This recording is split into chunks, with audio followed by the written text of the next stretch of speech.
Alright, how's it going, guys? My name is Mike. I am the COO of HaiKhuu Trading here, and today I'm just going to be hosting the Introduction to Options class for you guys. So just a quick disclaimer to start as always. None of this is to be construed as investment advice and is for educational purposes only. So we'll just start off first with what are options. So an option contract is going to give you the ability to control 100 shares of a stock for a certain period of time until it expires, basically. They can be used to provide income to your portfolio as stock insurance to kind of hedge your portfolio or a position, or they can be used to leverage a position for cheaper than it is to actually buy the shares using margin. So options can be extremely risky or they can be extremely safe. It all just depends how you utilize them, your position sizing, and the types of strategies that you use. So real quick, just go over some option terms for people that have no idea about, just the basic option terms. So strike price is the agreed price that the 100 shares will be bought or sold at. So, a 100 strike call on Apple, the strike price is $100. One party is going to agree to buy 100 shares of Apple at $100, and the other party is going to be agreeing to sell their shares at that same price. The premium is simply the price of the option contract. So if that same contract is worth $1, the buyer will pay a premium of $1 to the seller of the option contract. So there's always going to be a buyer and the seller. It's a zero-sum game. Anytime you get money from an option, someone else is losing money and vice versa. Implied volatility is essentially the expected move of a stock. Basically, it's when implied volatility is high, the options are going to be more expensive because people are speculating that there's going to be a larger move in the near future. A great example of this is earnings, because when earnings are the next day, people are expecting a huge move, and therefore the implied volatility of the stock is going to be high, which is going to result in option pricing being high because people are just simply more interested in them and they're banking on big moves as the buyers of options. Days till expiration, or DTEs, you'll see it, is simply just how many of days left until an option actually expires. So let's go over the two types of options now. First of which is call options. Call options give the buyer of the call to buy 100 shares of a stock at the strike price. So if you buy a call, you're paying for the right to buy 100 shares at any time, and you're paying that premium to the seller of the call. The put option, same thing, except for the buyer of the put is going to be able to sell 100 shares of the stock at the strike price. And then other option terms, we have in the money, or ITM as you might see it. These are options with a strike price that is favorable when compared with the current stock price. This will make more sense in a second. Out of the money, or OTM options, will have a strike price that is not favorable when compared with the current stock price. So for example, if stock XYZ is trading at $100 a share, a 90 strike call would be in the money, because if the buyer were to exercise it, it's a favorable price. They're buying it lower than what it's trading at. A 110 strike call will be out the money, of course, because you don't want to buy a stock at 110 when it's trading at 100. So that's not favorable. So it's out of the money. Now let's go over the Greeks.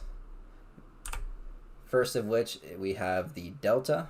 There's actually a few different meanings to this, but one of them is the percent chance that the option expires in the money. Theta is going to be basically time decay, or how much an option decreases each day. Gamma is the second order Greek of delta, and so it's the rate of change of delta. It's like the sensitivity of delta. Vega is essentially, Vega measures an option's exposure to volatility changes. So as implied volatility changes, how does the option move? Rho has to do with interest rates, and it's basically just the expected change of an option per 1 percentage point change in the interest rates. Call options have positive rho because, when interest rates go up, the cost of borrowing goes up, buying on margin and stuff. So people would rather resort to call options. Therefore, calls get more expensive when interest rates rise just naturally. Color is a third order Greek, which is the rate of change of gamma, so that's getting pretty deep. There's delta, there's gamma, which is the second order Greek of delta, and then color is the third order Greek of basically delta. Charm is simply delta decay, not super important. So let's go on here. So let's talk a little bit more about call options, because this is pretty much where a lot of people start when they're trading options. So buying a call is basically a cheap way to leverage your portfolio rather than buying shares on margin, like I've been saying. It's cheaper to buy a call than to buy 100 shares of a stock. Just straight up, just cheaper. And you don't have to pay for margin interest if you have the money to do so. However, there is an expiration date, so you have to be right before that date ends. And if the stock is below your strike price when it expires, then you're going to lose your entire investment. Whereas if you just bought shares of a company, you would be able to hold them forever. So it is riskier, but cheaper to leverage. So let's talk about how to basically make money buying calls.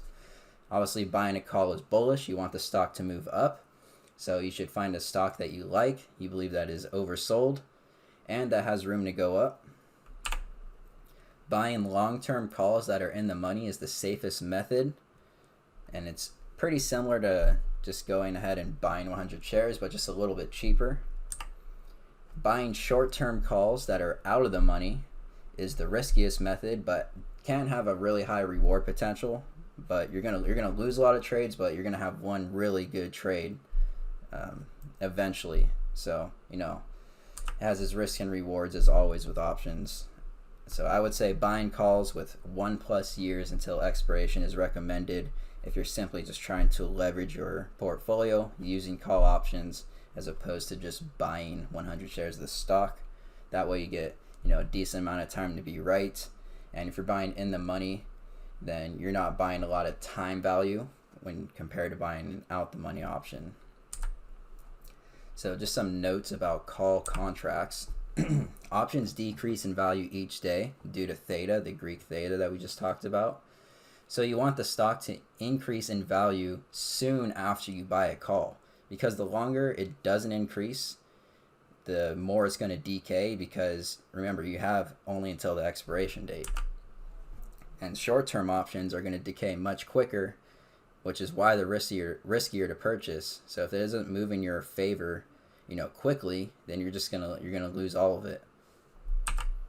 So if you purchase an in-the-money option, a call with 1+ years until expiration, the theta decay will not be as bad, because when you go in the money with options, you're paying less for time value and more actually for what's called intrinsic value, which is the difference between the call strike price and the current stock price. So if a stock is trading at 10, an in-the-money call would be a 7.5.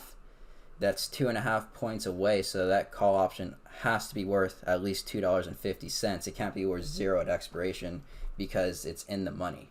Out the money options, they're unfavorable to the stock price, so they're going to be 0 at expiration if they stay out of the money. So just wanted to, a lot of people probably trade on Robinhood or just getting started in an option, so I'm just going to go over real quick how to buy an option on Robinhood real quick. So you just go to your stock, you tap the little trade icon down there, and then you click trade options. You can pick an expiration date at the top there. Like I said, there's, especially with a stock like SPY, which is actually the most liquid stock, there's tons of expirations, like 2-3 times a week, and leaps out 1+, 2+ years. And then you basically just select, a strike price. So I just picked the first one, the shortest term, September 17th at the time of doing this. This is a different time frame, obviously. You just tap the 447 call, for example, and you make sure you're on buy call at the top. And then you tap it. You put one contract, however many you want to buy. It tells you your cost. You review it, and you basically swipe up and submit that. And in order to analyze the Greeks on Robinhood, which some people might not know, you can go ahead and click on the bid and ask spread right there. And then from there, it'll pull up the Greeks of the option. And you can see down here, we'll just take a look. This one has a delta of 0.54, and it's a call option. So it basically is a 54% chance of expiring in the money. The theta of minus 0.3908, that basically just means that this contract will lose 39 cents of value every day just due to theta. And then you just have the IV percentage there, how volatile it is. So that was call options. Let's talk about put options now. So buying a put is generally the best used as a way to hedge your portfolio or to speculate that a stock will go down in a short period of time. It's pretty similar to like buying car insurance, except you're buying insurance for your stocks. You're just going to pay a premium so that if your stock crashes, then you have some downside protection, just like you do with your car or your house. So let's go over buying a put, just an example of it.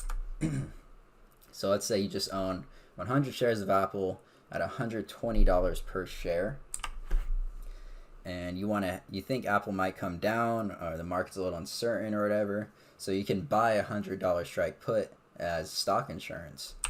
And so if Apple drops to $80 per share or whatever it does lower, you're still going to be able to sell Apple at $100. This is basically called a protective put. When you buy a put to hedge your shares, one put equals a hedge to basically 100 shares. Just keep that in mind. And if Apple does not drop under your strike price by the expiration, the put will go to zero. So, if the stock ends up going up, you'll make money on the share price increasing, hopefully, but you will lose all the premium you paid to hedge your stock. So is it worth it to buy puts? It kind of depends on everyone's situation, but in the long run, you're probably going to lose money as a put buyer just because it's generally used as stock insurance. The price then does get inflated, which is all generally priced in too. But over time, buying, especially out the money options, especially on something like SPY that tends to go up over time, will probably not be a winning strategy, but it will reduce your portfolio volatility since you have insurance, and if the market comes down, your portfolio won't fall as much. So car insurance companies, for example, stay in business because they collect steady income each month or year or whatever it is, and they only have to pay out for freak accidents every once in a while. It's kind of the same with options.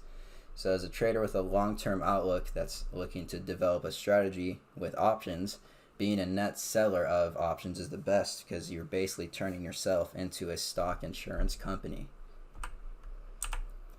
So now let's talk about selling options then. So when you sell, or it's also called write an options contract, because you're actually creating an option when you're selling it, you get paid cash up front from the buyer right there in your account. The buyer of the option pays you this premium to take on an obligation to either buy or sell their 100 shares of stock. Selling puts, like I said, is just like turning yourself into a stock insurance company. And selling short-term options is a great way to make consistent income as long as you're using the proper risk management.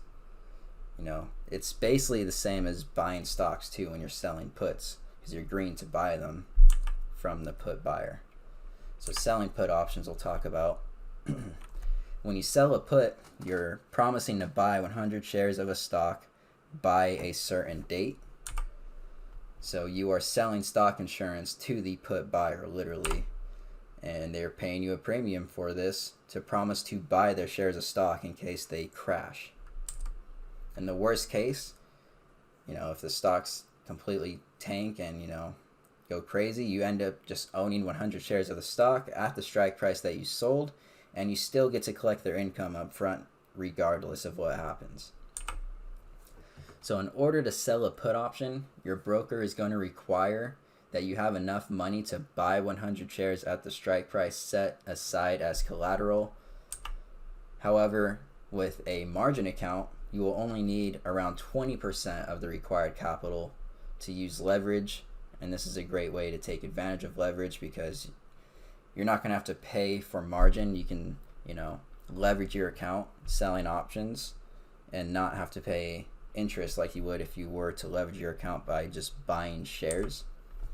So when you have the cash to buy the 100 shares at the strike price when you sell a put, this is called a cash secured put, obviously because you have the cash in your account to buy 100 shares of the stock in case you do have to take assignments, because assignment isn't promised. If you sell a put, it doesn't mean you're automatically going to get 100 shares of stock. In fact, most of the time you won't, because they're going to expire worthless most of the time.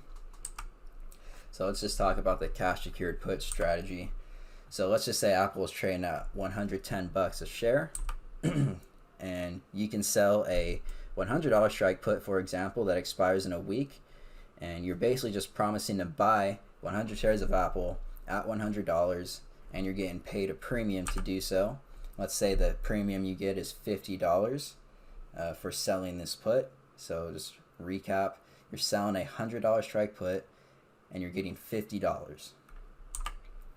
So you're basically just betting that Apple will stay above $100 within the next 7 days, so that the option will go to zero and you keep all the money. Because if Apple were to tank, the option price would go from $50 to something higher, and then you'd have to rebuy the option back at a higher price, resulting in a loss if it doesn't expire worthless.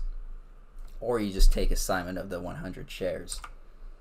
So like I said, to make this trade without margin, you're going to need enough money to buy the shares just in case you have to buy the shares, which you don't always have to, but with a cash secured put, you would have to have $10,000 in your account to sell 100 strike put, because the multiplier of 100 of options times $100 per share is $10,000. So that's how much it costs to buy 100 shares of Apple at the strike.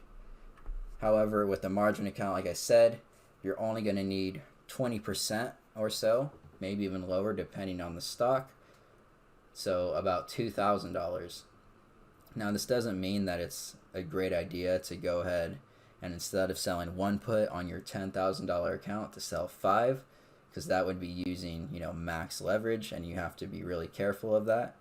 But it is beneficial if you know how to manage your risk and you're managing and not letting these options get too far in the money and whatnot, to have the lower buying power requirement, just because one, you can sell more contracts and actually utilize leverage, which is what options are made for.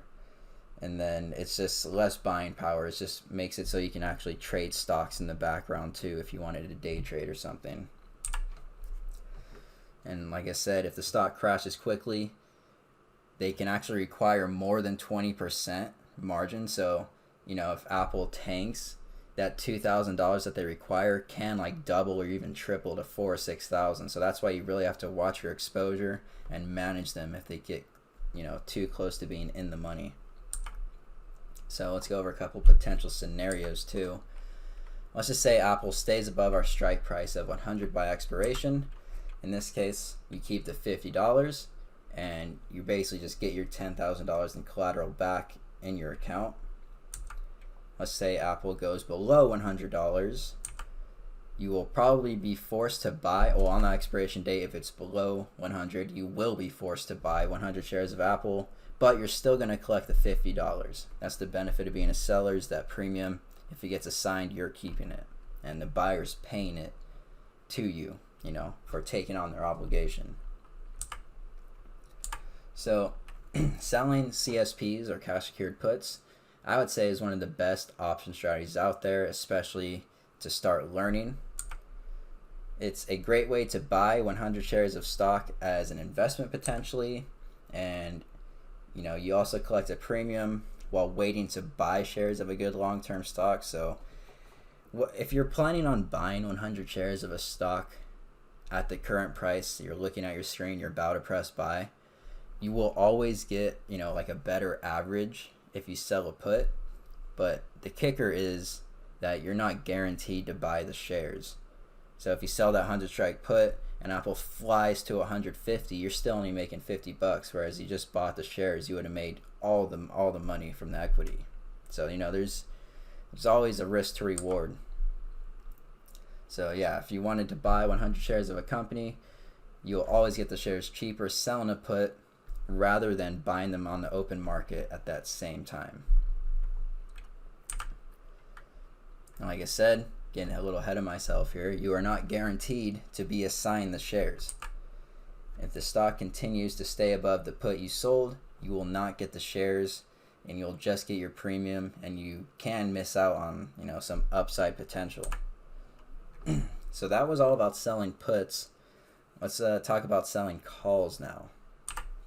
So selling a call is a promise to sell 100 shares of stock. If you don't own the stock and you're selling naked calls, then that is like pretty much a leverage position. It's like a short position. You're basically agreeing to short the shares. So just like selling a put, you collect income for writing a call. And if the stock stays below your strike price and expires at 0, then of course you're going to keep your premium as income, just like the put, except the put you want to stay above because it's opposite. So if the stock goes above your strike price on the expiration, though, you're going to be forced to sell or to short 100 shares of stock, but you still keep the income just because you're the net seller. Mainly when people are selling calls, it's a covered call strategy. So this strategy is comprised of owning 100 shares of a stock first of all, and then you're basically just promising to sell those shares by selling a call option against them. So promising to sell your 100 shares by selling a call, and ideally you wait until expiration to collect the premium, or you can even take profit early by closing the covered call earlier than the expiration date for a profit, of course, ideally. So let's go over a covered call example now. Say you own 100 shares of Apple at $120 a share. So you can sell, let's say, a 150 strike call option and collect $100 in premium. If Apple stays below your strike price of 150, you keep the shares and you keep the $100 in your account. So you're basically just renting out your stock. If Apple goes above 150, though, you're going to be forced to sell your shares at the strike price at 150, but you're still going to, so your shares are going to get called away at 150. So if they went to 170, for example, but you still keep the $100 in income, but you lose the shares, and you miss out, on some potential profit usually when you're getting called away, which is the downside to it. But you're guaranteed the income at least, so it is a decent way to sell your stocks. If you don't want to do it right there on the open market, you want to, just basically put in a hedge. You can sell a call against your shares. If it goes down, you'll make some money that way. So it's a good hedge, the covered call. It's a good protection strategy. And just a quick overview. Selling a call is simply promising to sell 100 shares at the strike price that you sell. You collect a premium for promising to sell your shares to the buyer of the call. And covered calls is a great way to essentially rent out your stocks and make income just for holding them, given they don't go above the strike price and you lose them. If the stock moves up very quickly and it goes like above your strike price, you're probably going to lose out on some profits to the upside. So that's the downside of it. You're still going to get that income as the premium as the income, but you're going to lose your shares at an unfavorable price at the time they're getting called away. Usually when they're getting called away, it's because the call option buyer is having a better time on that option. So now that's like the main couple strategies I recommend people to start off with, and just really good strategies I think to just learn about options in general too. But let's talk about something a little more advanced. It's combining both buying and selling options. This is, so in order to create a stable options portfolio, you should have a good combination of both long volatility, which is buying options, and short volatility, which is selling options. So for example, if you were wanting to implement a put selling strategy, like selling cash secured puts or margin, you could also buy puts to hedge the puts that you're selling. So yeah, you're basically buying insurance for the insurance you're selling. It's in the stock market, you're able to control risk very, very well with the, you can short futures, you can buy put options, you can sell calls. You have so many choices, especially when you throw options in the mix, as opposed to just, holding equity long term. You can sell calls on your position, you can buy protective puts, and you can really reduce your portfolio volatility and make some extra money if you use options correctly. So let's go over a quick little example on when you combine selling and buying. So let's say you sold the 100 strike put on Apple and you collected $1, so $100, multiplier is 100. You could hedge this short put by purchasing a $90 put for, let's say, 50 cents. So you're basically just buying insurance on the insurance you're selling, like I said, and you're also reducing the amount of premium you're collecting. So selling the put, you get $1. Buying the put, you give away 50 cents of it, so your net premium sold is 50 cents. And so you're basically just spending some of your collected premium to reduce your portfolio volatility in case Apple tanks, you're also now both long and your short volatility. So if you manage each option on its own and you time them right, you could sell a put, wait for the stock to go up a little bit, and then you can buy a put to hedge it, and you can make money on both options. However, when you sell more premium than you spend, that means with puts, you're trading a put credit spread, because a credit spread is when you're a net seller and you're collecting premium. So put credit spread is when you sell a put and then buy a lower strike put to hedge it. So you're basically, with this example of selling the 100 and buying the 90, you're agreeing to buy shares at 100, but you're buying the right to sell them at 90 to, reduce your risk. That's a put credit spread. So you're going to collect less premium overall in exchange for the ability to potentially make money being long volatility as well as short volatility. Overall, if you sell the put and buy the put, in the same order on the same day, and you're collecting more premium than you're selling, of course, this is still a net short volatility strategy and will lose money when the stock comes down and implied volatility rises. Just because it's hedged doesn't mean you're automatically just going to make money on both sides. There can even be times when you lose on both options. If Apple expires in between at 95, you're going to lose out on the $90 put that you bought, and you're also going to be $5 in the money on the 100 strike put that you sold. So, it's not perfect by any means there. But just a quick summary, this is pretty much everything that I wanted to go over, and we can go over questions too in a sec. But options have many uses and are able to benefit for any type of portfolio. The most consistent way to trade them, if you want to develop a strategy, is to sell them for income, but also hedge your exposure too, by buying puts, buying insurance on your portfolio just to make sure you're protected. And buying calls can also be a great way to leverage your portfolio as opposed to buying 100 shares, because you won't have to pay, interest or anything like you would when just buying 100 shares of the stock. So is there any questions? That's pretty much all I have for you guys.